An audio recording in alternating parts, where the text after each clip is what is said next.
అయితే గురువుగారు అఘోరాల విషయానికి వస్తే అసలు ఈ అఘోరాలు ఎవరు, ఎక్కడ ఉంటారు? వీళ్ళు శవాలని పీక్కుని తింటుంటారు అంటుంటారు, ఇది ఎంతవరకు నిజం? చాలా మంచి ప్రశ్న అడిగారు. చూడమ్మా, అఘోరాలు శవాలని పిక్కు తినేది ఒక రుజువు మీరు చూపించాలి, శవాలను తినే రుజువులు నేను చూపిస్తాను. ఓకే, శవాలను తినేది నేను చూపిస్తాను, పిక్కు తినేది మీరు చూపించాలి. అంటే పిక్కు తినరు ఎవరు కూడా. ఎందుకు పిక్కు తింటారు? అఘోరాలు మనుషులే కదా. అఘోరాలు వేరే వేరే వేరే పనులు చేస్తే మీరు అన్నట్టుగా పిక్కు తినవచ్చు అనవచ్చు, శరీరమే కదా. మనుషులే అయినప్పుడు మనతో పాటు లేకుండా భిన్నంగా ఎందుకున్నారు? భిన్నంగా ఉండడానికి మహానీయుడి యొక్క ఆలోచన, పరమాత్ముడి ఆజ్ఞ ఉంది ఇందులో, వినాలి మీరు. కారణ జన్ముడు దత్తాత్రేయుడు పుట్టిన ఆ సందర్భాన్ని చూసుకుంటే అమ్మ, భూమండలం మీద మన ఈ యొక్క ప్రత్యేకంగా మాట్లాడితే ఇండియా మీద పరాయి దేశస్తులు ఎక్కువ శాతం దండయాత్ర చేసి విగ్రహ ధ్వంసం జరుగుతూ వస్తుంది.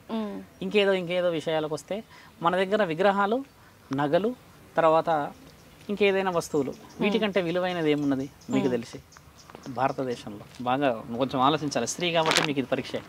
మన దగ్గర ఇవన్నీ కాకుండా ఒక విలువైన శక్తి ఉంది. ఆ విలువైన శక్తి ఎవరు కనుక్కోవాలి.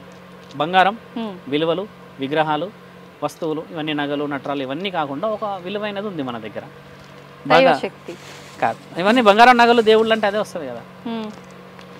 మొహమాటం, సిగ్గు, సాంప్రదాయం, ఆడపిల్ల, వీరిని దోచుకోవడానికి కూడా ఎన్నో దేశాలు వస్తున్నాయి.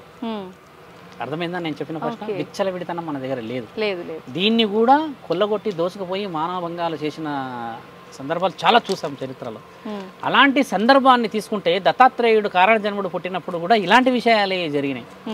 అరే, నా దేశం మీదకి వచ్చి నా విగ్రహాలు, నా నగలు, నా ఆస్తి, నా అంతస్తులు ఇవన్నీ ధ్వంసం చేసింది కాక అవం శుభం తెలియని నా ఇంటి ఆడపడుచులని, నా ఆడబిడ్డలని, నా వంశాధిపత్యాన్ని కూడా వీళ్ళు స్వీకరించేసి పైశాచికత్వంగా అనుభవించి ఇష్టం ఉన్నట్టుగా చిత్రహింసలు చేస్తున్నారు అన్న ఆ సందర్భాన్ని గెలిచిందే అఘోర.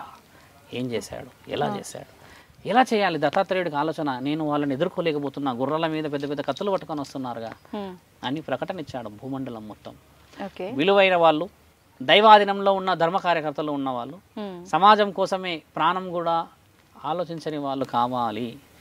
దైవ బోధన ఇస్తాము, భారత భూమండలాన్ని కాపాడడానికి అని ఒక హెచ్చరిక జారీ చేస్తే కొంతమంది అఘోరాల రూపంలో మేము వస్తాము, మాకు భక్తి అంటే ఇష్టం, మా యొక్క ఈ సమాజాన్ని కాపాడతామని వచ్చిన వాళ్ళే అఘోరాలు. వచ్చినప్పుడు 12 సంవత్సరాల శిక్షలు ఇచ్చారు.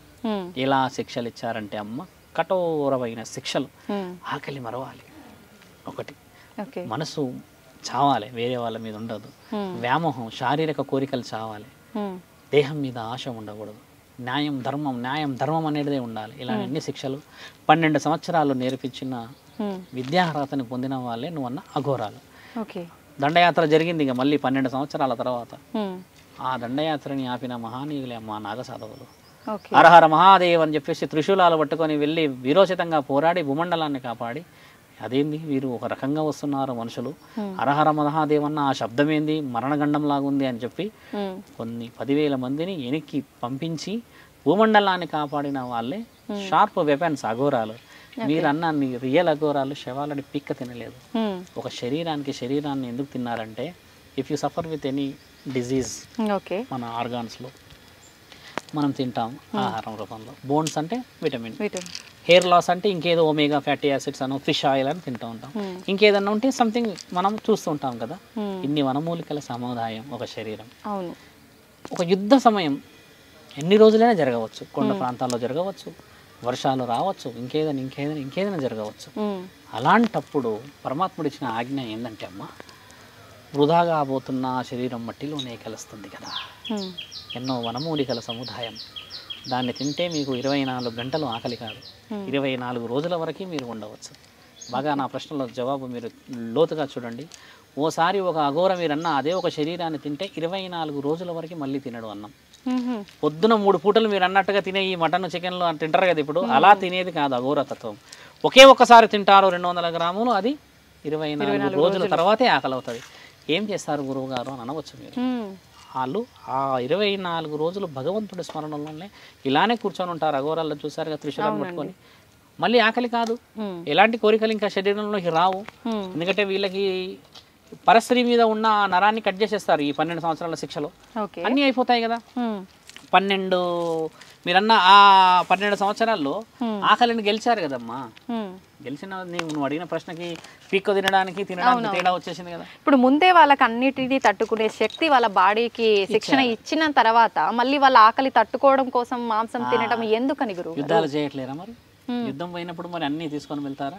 నువ్వు మాట్లాడుతుంది ఈ తరుణంలో అడ్వాన్స్డ్ KFC బర్గర్లు ఉన్న తరుణం కాదు నువ్వు మాట్లాడుతుంది. 1000 సంవత్సరాల క్రితం మాట. అప్పుడు అడ్వాన్స్గా ఏమున్నాయి మరి? యుద్ధంలో ఉన్నారు వీళ్ళు, ఎన్నో పనులు జరిగాయి. ఇవన్నీ జరిగిన తర్వాత మరి అఘోర ఏం చేస్తాడు?